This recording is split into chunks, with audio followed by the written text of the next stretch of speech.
ระครูเกษราปัญญาปรมาติกาจารย์จากวัดดับภัยเชียงใหม่สืบสานเวลาผ่าน131 ปีนานไกลวัดพระบาทอุดมรุ่งเรืองงามตาเจ้าน้อยบุญทาวงศาข้าหลวงบวงเชียงใหม่ปกครองหัวเมืองฟ้าทุ่มเทแรงกายแรงใจทุกชาติพันธุ์รวมใจรักษา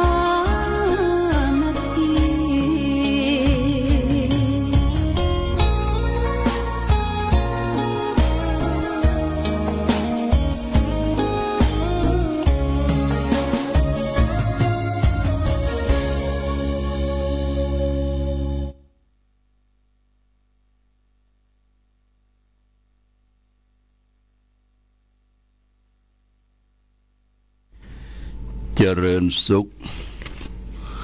ศรัทธาสาธุชนญาติโยมท่านพุทธบริษัททั้งหลายวันนี้รายการธรรมประทีปส่องต่างก็ได้มาพบปะกับพ่อแม่พี่น้องศรัทธาสาธุชนญาติโยมแห่งครั้งหนึ่งวันนี้เป็นวันพุธที่3เดือนธันวาคมพุทธศักราช2568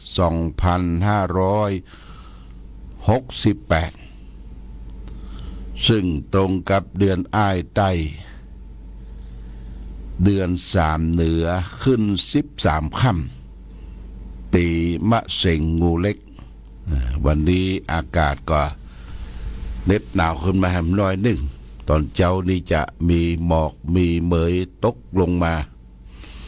เข้าสู่บรรยากาศหน้าหนาวอย่างเต็มที่นะแต่ละความหนาวที่มาพบประสบกับเฮาและท่านทั้งหลายก็ต้องรักษาสุขภาพร่างกายมันจังเป็นวัดเป็นอานเมื่อคืนก็ไอคอกแคกญาติโยมนะ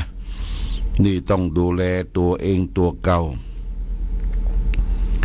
หมอที่ดีที่สุดนั่นก็คือหมอดูแลตัวเองเรารู้สภาพร่างกายเป็นจะใดความต้านทานต่อสิ่งแวดล้อมเป็นจะใดก็อยู่ที่เราอาหารการกินก็สำคัญเด้อญาติโยมรับประทานอาหารการกินสิ่งที่ย่อยง่ายอย่าไปกินจิ้นกินเนื้อนักล่ำไปคือกินผักกินไม้กินผักกินไม้เอาปลาเป็นลักเอาผักเป็นรองเป็นว่าเอาปลาเป็นลักเอาผักเป็นรองหน้านี้เป็นหน้าที่ยอดไม้ยอดผักโอชะโอชะตะวานี่ได้ไปฉันเพลที่วัดถ้ำดอกคำนะไปถ้ำดอกคำไปเอาปฏิทินมาละปฏิทินนะแต่ก็ไปแวะที่ถ้ำดอกคำไปฉันเพลที่หั่นเจ้าอาวาสเปิ้นก็จัดอาหารป่าคือแกงผักแกงไม้ญาติโยมนะแกงผักแกงไม้และก็ที่สำคัญที่สุดนั่นก็คือน้ำพริกตาแดงกับผักนึ่งใส่บะกอกโดยที่เปิ้นเอาเมื่อลวกจิ้มนั่นก็มีพวกฟักทองหรือพวกบะฟักแก้วถั่วและสิ่งที่สำคัญที่หั่นนั่นก็คือผักเลนลาวเนี่ยผักดอนลาวสีชมพูเนาะ อันนี้เปิ้นว่าเอามาเพาะมาปลูกเป็นแล้ววะลักษณะนี่ขมๆให้น้อยเปิ้นก็เอาใส่แกงแคแล้วก็เอาลวกผักกับผักเหลือนลาวมันจื้อหลายอย่างนินลาวกันดอนลาวกันอย่างฮู้นะนี่นะอย่าอันนี้ขายแปลงเด้อเปิ้นขายแปลงมันจะมีมาทางใต้ทางเหนือเฮานี่เฮานอกเฮาเอามาต้นมาเพาะที่วัดถ้ำดอกคำก็มีเปิ้นมีเพาะไว้อันนี้ก็ได้ไปฉันอาหารกลางวันเพลหลังจากที่ได้ไปเปิดโครงการงานฟังเทศมหาชาติลุ่มแม่น้ำฝางครั้งที่23ตำบลแม่คาเขต1เขต2รวมกันที่วัดคงคารามตะวันนี้ก็ได้ฟังธรรมมหาชาติไปเปิดงานเรียบร้อยมีท่านนายอำเภอว่าที่ร้อยตรีนพรัตน์สุภกิจโกศลได้ไปเป็นประธานให้โอวาทฝ่ายคารวาสแล้วก็มีศรัทธาญาติโยมนักหลายการเทศธรรมมหาชาตินั่นก็สามารถเป็นแหล่งเรียนรู้เด็กๆเยาวชนโรงเรียนลูกหลานเปิ้นได้ตั้งโรงทานตั้งบุตรแล้วก็ได้ตั้งเต็นท์นิทรรศการหรือว่าเต็นท์นิทรรศการ13กันแต่ละหมู่บ้านวัด13กันก็ได้มีการประกวดประคันกันการที่นั่นได้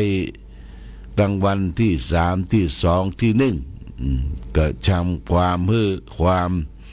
กระตือรือร้นของหน่วยงานของรัฐของชุมชนและขององค์การบริหารส่วนตำบลมีความสมานสามัคคีกันดีขึ้นนอกจากนั้นเปิ้นได้จัดรูปภาพแล้วก็ปักต้นตั้งแต่ทศพรหิมพานต์ธนาคารวรรณประเวศชูชกอย่างเนี่ยถึง13กันไฟเกิดปีใดก็เอาปัจจัยไปปักนี่ก็เป็นนิทรรศการที่ดีแต่ว่าก็ได้ไปฮื้อโอวาทแล้วก็ประมาณสัก10 โมงก็เดินทางไปถึงเมืองป้าวก็เวลา11 โมงครึ่งใช้เวลาเดินทางชั่วโมงครึ่งญาติโยมนะลัดไปตังเนี่ยอบต.สีดงเจนไปพบที่บ้านป่าหินเมืองป้าวถึงเมืองป้าวนี่เรื่องของเศรษฐกิจเปิ้นดีเนอะน้ำหนองเปิ้นดีแล้วก็พืชพันธุ์ธัญญาหารข้าวเมืองป้าวเนี่ยเป็นข้าวหอมมะลิอันดับ1ของทางภาคเหนือนะข้าวเมืองป้าวทางข้าวหอมข้าวนึ่งเป็นข้าวที่มีคุณภาพนอกจากนั้นเมืองป้าวยังมีลำไยดีมากลำไยเนี่ยเป็นลงลำไยดีที่เมืองป้าวจากลำไยแล้วก็เมืองป้าวเปิ้นจะปลูกมะม่วงพันธุ์มะม่วงเขียวมะม่วงที่กรอบมะม่วงที่ใช้ดองและมะม่วงสุกนี่เปิ้นจะปลูกกันนักเฮาผ่านทางเส้นทางชัยประการไปถึงเมืองป้าวบ้านป่าหินนี่อันนี้ก็ตะวาก็ไปร่วมในการฉันเพลณที่วัดถ้ำดอกคำตำบลน้ำแพร่อำเภอป้าวเพื่อรอเดินทางไปละปูนอยู่ที่ฮั่นรอแล้วก็ประมาณสัก5 โมงครึ่งโชเฟอร์ก็ได้นำปฏิทินมาแล้วปฏิทินนี่ไผจะปูจาก็ได้เนอะญาติโยมมาปูจาก่อน ยังมาแจกเด้อจะไปแจกปุ้นวันที่3 เดือนมกราคมตอนนี้ใครอยากได้ด่วนจะเอาไปเป็นของรางวัลกำนันเป็นของมอบเพื่อปีใหม่ปีใหม่ก็มาติดต่อที่ลานอนุสาวรีย์พระเจ้าฝางพระนางสามผิวที่หั่นนะปฏิทินจะมีที่หั่นก็มาปูจาเอาไปเป็นของฝากเป็นปฏิทินล้านนาเจียงใหม่ล้านนาของเฮาและรูปภาพหน้าปกปฏิทินปีนี้เป็นพระศิลามงคลนะหลวงพ่อศิลามงคลเป็นพระหินทรายที่เปิ้นแกะเปิ้นเก่าเปิ้นสร้างปันตนที่อำเภอฝางนี่แต่ก่อนสร้างปันตนนี่มันอยู่ที่วัดพระพุทธบาทอุดมนี่ตนหนึ่งหน้าตักประมาณ12 นิ้ว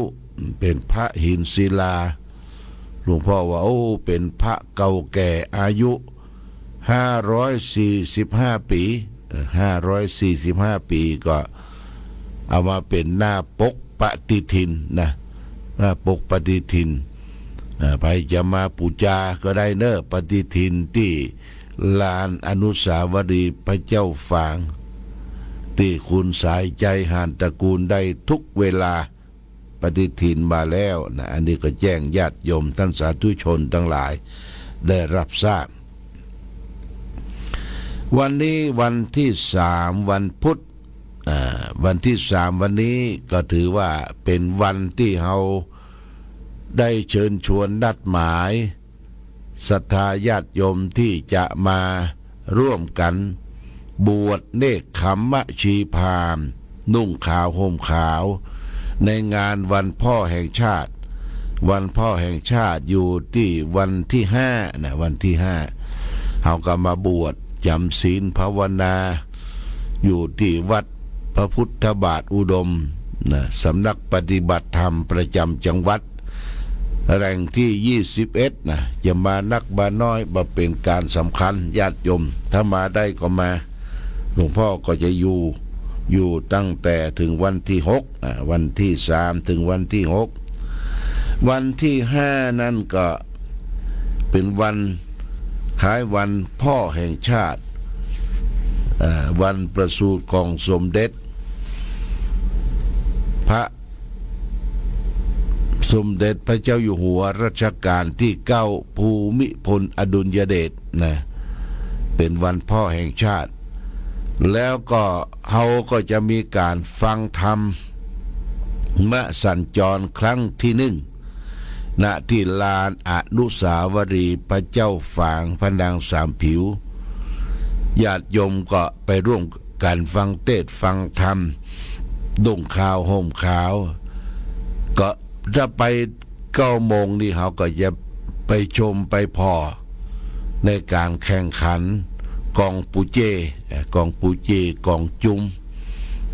แต่ละสำนักแต่ละวัดแต่ละชุมชนก็จะได้นำกองปูเจมาแห่กันมาชุมนุมกันมาประกวดประคันกันแล้วก็ใครจะได้ไปเปิดโรงทานก็ขอเชิญชวนเนอะเปิดโรงทานทางวัดพระพุทธบาทอุดมโรงทานก็จะได้มอบหมายให้คณะผู้ปฏิบัติธรรมประจำวันเสาร์เลี้ยงกาแฟขนมขนมครกกาแฟแล้วก็ได้จัดก๋วยเตี๋ยวประมาณ200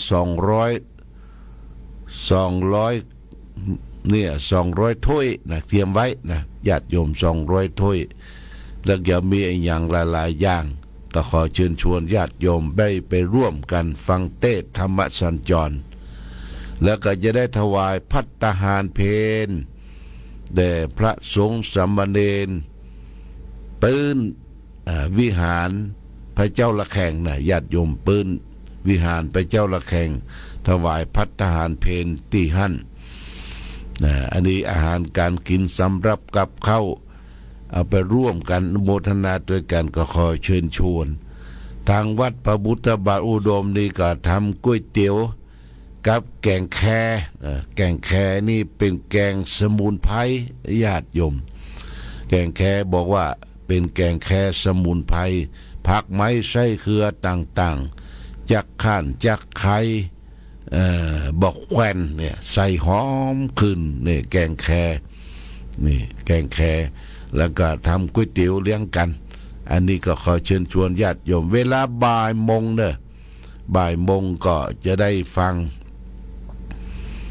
ธรรมะสัญจรส่องธรรมะโดยท่านอาจารย์มหาเสาแก้วพระครู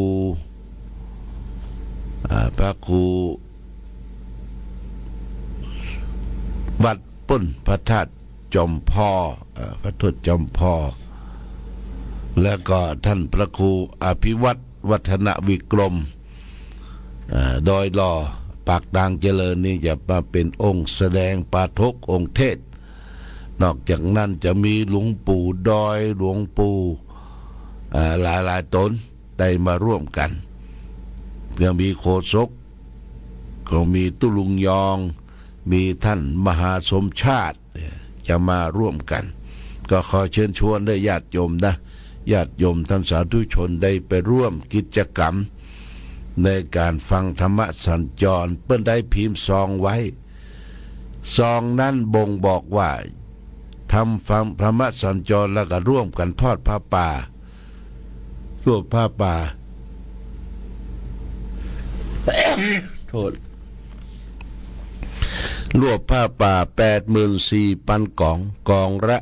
20 บาทญาติโยมกองละ20 บาทเมื่อทอดผ้าป่าแล้วถวายกันเทศทอดผ้าป่าก็จะได้นำปัจจัยเป็นกองทุนอาพาธสงฆ์กองทุนอาพาธก็คือการป่วยของพระสงฆ์สามเณร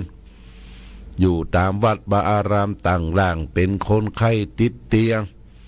บ่ค่อยสบายก็มีกองทุนเนี่ยจะได้ไปเยี่ยมไปใจไปซื้ออย่างต่างๆเยี่ยมไปใจกับผู้อาพาธสงฆ์อันนี้ต้องแจ้งญาติโยมท่านสาธุชนทั้งหลาย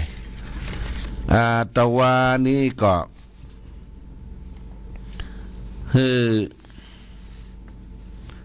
กองงานเลขาเจ้าคณะอำเภอฝางได้ส่งเงินไปช่วยซับน้ำตาพี่น้องภาคใต้ก็มีเจ้าภาพเจ้าศรัทธาและคณะสงฆ์แต่ละตำบลแต่ละวัดก็ได้ร่วมกันบริจาคมาแล้ววันนี้จะอ่านรอบหนึ่งโมทนากับเจ้าภาพเจ้าศรัทธาก็มีแม่อุ้ยแก้วก้อนแป้นบ้านห้างต่ำ200 บาทแม่จันสิงแก้วหลังวัดเทพหวังวัดเจดีงาม300 บาทแม่อูนแม่ละพรวงเมธาส่วนดอกหลังวัดเจดีงาม500 บาทป้อหมออินทรแม่จงดีเชื้อกันทา1,000 บาทแม่ปงบุญอุด200 บาทแม่หลวงอุทุมพรเรืองคำจันทร์100 บาทแม่นิทามุนเทียน100 บาทแม่พินทิรายอดคำ200 บาทแล้วก็แม่สมนาปิ่นหอม40 บาทน้องไข่มุก200 บาทแม่จันฉายลุงยี่50 บาทแม่เวลเพลงขุนทศ100 บาท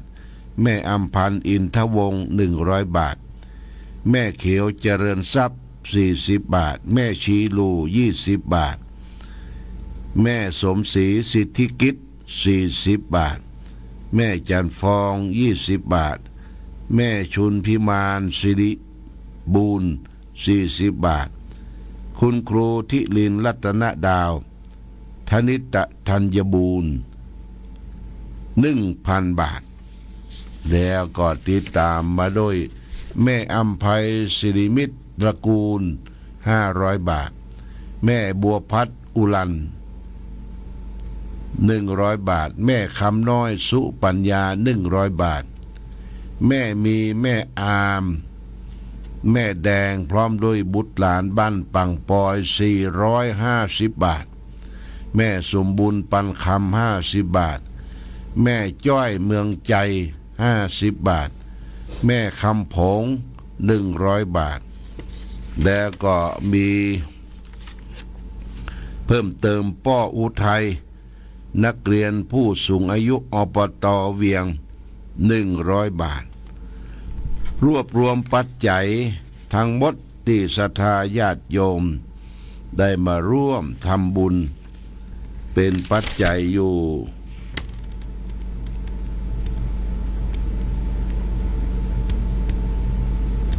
แล้วก็มีแม่คำผงสังกิต100 บาทและหลวงพ่อพระครูสุจิตานุรักษ์1,000 บาทรวมแล้วได้ปัจจัยอยู่ 6,600 บาทแล้วก็รวมของคณะสงฆ์ทุกวัดวาอารามในอำเภอฝางนี่แหมประมาณ 20,000 กว่าบาทรวบรวมแล้วได้ปัจจัย 30,000 ปลายนะ 30,000 กว่าบาท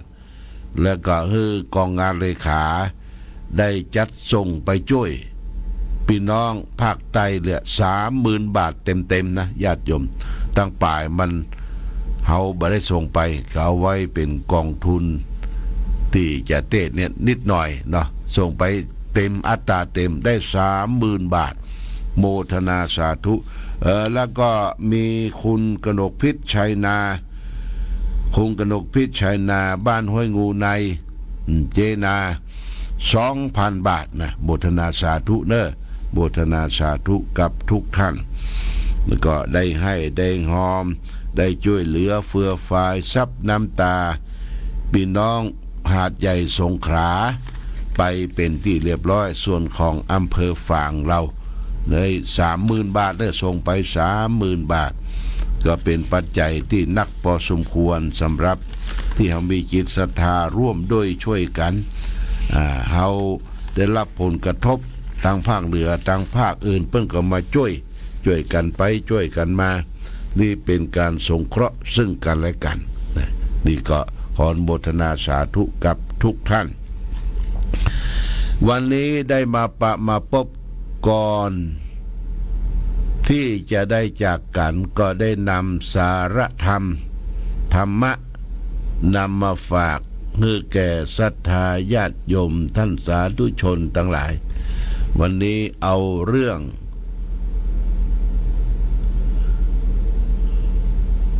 ธรรมะสั้นๆเป็นภาษิต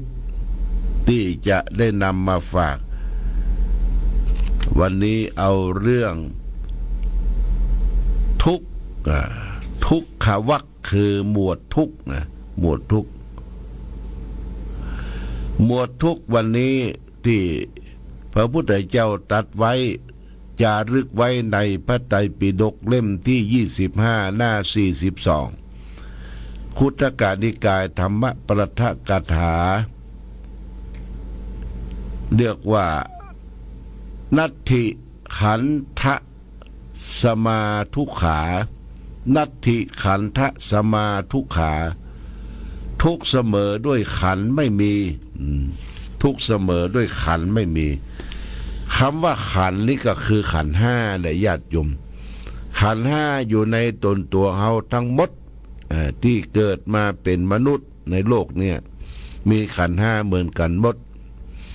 ขันห้าอันประกอบด้วยรูปคือธาตุสี่นะรูปเวทนาสัญญาสังขารและวิญญาณ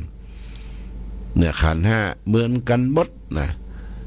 มีรูปมีเวทนาสัญญาสังขารและวิญญาณรูปก็คือธาตุสี่ธาตุดินธาตุน้ำธาตุไฟธาตุลมเวทนาสัญญาสังขารวิญญาณนี่ก็คือส่วนของน้ำส่วนของจิตใจพระพุทธเจ้าตรัสว่าทุกอันเกิดขึ้นจากขันธ์ห้าเนี่ยมีบ่พ้นนะทุกเพราะเกิดเพราะแก่เพราะเจ็บเพราะตาย ทุกข์ประจำตัวเฮาหรือว่าปากิณกะทุกข์ทุกข์เจ้าเรือนญาติโยมทุกข์เพราะอยากกินอยากขับอยากถ่ายทุกข์โรคภัยไข้เจ็บนานาต่างๆที่อยู่ในตนตัวเฮาเนี่ยเป็นทุกข์ประจำเจ้าเรือนของเฮาบางคนก็มีทุกข์มากทุกข์น้อยอย่างเฮาว่าเฮาจะหันความทุกข์เนี่ยไปดูที่ไหนทุกข์ทางกายนี่นะต้องไปดูที่โรงพยาบาลนะญาติโยมนะบางท่านบางคนหมอนัดไปตั้งแต่ตี3ตี4ตุ้มพะทั่วพะตุ้มพะยังไปนั่งกะงอกกะแงกอัดยัดเยียดรอเวลาเปิ้นห้องไปตรวจเลือดไปตรวจสภาพร่างกายนี่เต็มอดเด้อเต็มอดอย่างโรงพยาบาลฝางเนี่ยนักญาติโยมพี่น้องคนเมืองพี่น้องชาติพันธุ์พี่น้องดาราอ่างปะลองพี่น้องไตใหญ่พี่น้องชนชาติยังก็มากันที่เนี้ยเป็นโรงพยาบาลใหญ่โรงพยาบาลใหญ่เนี่ยเขาจะไปทันพอคนมันทุกข์กายก็ต้องไปดูที่โรงพยาบาลนะอยู่ที่โรงพยาบาลเต็มไปหมดผู้คนไปตรวจร่างกายไปตามหมอนัดบางคนก็นัดคิวนัดเวลาต้องไปก่อนเวลาบางทีก็ไปท่าเป็นค่อนข้างวันนะญาติโยมนะแต่ตูเจ้านี่บหลายเท่าใดตูเจ้าเข้าไปนี่ก็อาตมาก็จะบอกเจ้าหน้าที่ของโรงพยาบาลหมอแพทย์ต่างๆถ้าหันตูเจ้าแล้วก็ค่อยบริการให้แก่ตูเจ้านุ่งเหลืองห่มเหลืองก็เป็นนั่งยัดเยียดร่วมกับญาติโยมก็พอยบริการก่อนคือลัดคิวก่อนก็ได้เนี่ยลัดคิวก่อนก็ได้อันนี้ก็เป็นเรื่องการยุกยารักษาโรคภัยไข้เจ็บที่มีขึ้นเฮาจะอยู่สุขวันใจเนี่ยบ่มีนะญาติโยมเฮาอยู่ด้วยความทุกข์เพราะขันธ์ห้าเนี่ยรูปเวทนาสัญญาสังขารวิญญาณเหมือนกันหมดบอกว่าตุเจ้าพระสงฆ์กษัตริย์ศรัทธาญาติโยมทุกชั้นทุกหมู่ทุกเหล่ามีความทุกข์ไปบ่ปนทุกข์เพราะขันธ์แน่ทุกข์เพราะขันธ์เพราะฉะนั้นเรามาวัดไปวัดเราก็จะสวดมนต์แปลว่าขันธ์ห้าเป็นกองทุกข์เน้อทุกข์เพราะรูปังอนิจจังรูปไม่เที่ยงรูปังอนัตตารูปไม่ใช่ตัวตนรูปเป็นอนิจจังเป็นสภาพที่ไม่เที่ยงเปลี่ยนแปลงอยู่ตลอดเวลารูปก็คือธาตุสี่ธาตุดินธาตุน้ำธาตุไฟธาตุลมนี่ญาติโยมนะเวทนาสัญญาสังขารเป็นเรื่องของความรู้สึกนึกคิดของจิตใจมีเหมือนกันเพราะฉะนั้นคนเขาจะแตกต่างกันที่ใจเนี่ยนะใจเนี่ยมันคิดบ่เหมือนกันเดี๋ยวคิดสูงเดี๋ยวคิดต่ำเดี๋ยวคิดดีเดี๋ยวคิดร้ายบางคนหน้าตาจัดดีหน้าตาสวยหล่อละออการแต่จิตใจบ่ดีเปิ้นว่าจิตใจป๊อดใจหินใจอาฆาตมาตร้ายอิจฉาดิษยาคนอื่นเปิ้นจะคนใจเปิ้นบอกว่าคนห้างลีใจป๊อดคนห้างลีใจป๊อดใจบ่ปกติเพราะฉะนั้นเฮาใจเนี้ยใดให้ใจปกติก็ต้องเข้าไปไหว้พระสวดมนต์เจริญสมาธิภาวนานี่ก็เชิญชวนเด้อญาติโยมเริ่มตั้งแต่วันนี้เฮาจะมาบวชเนกขมะชีพรามกันที่สำนักปฏิบัติธรรมของวัดพระพุทธบาทอุดมของจังหวัดเชียงใหม่แรงที่21นะญาติโยมเอาละวันนี้รายการธรรมประทีปส่องต่างหมดเวลาหมดก็ต้องขออำลาพาจากญาติโยมท่านสาธุชนไปก่อนรายการธรรมประทีปส่องต่างต้องขอลาก่อนขอผู้ฟังจงตั้งมั่นจิตหันษาด้วยธรรมะขององค์พระพุทธาได้นำพาให้เกิดความสุขสงบเย็นขอเจริญพร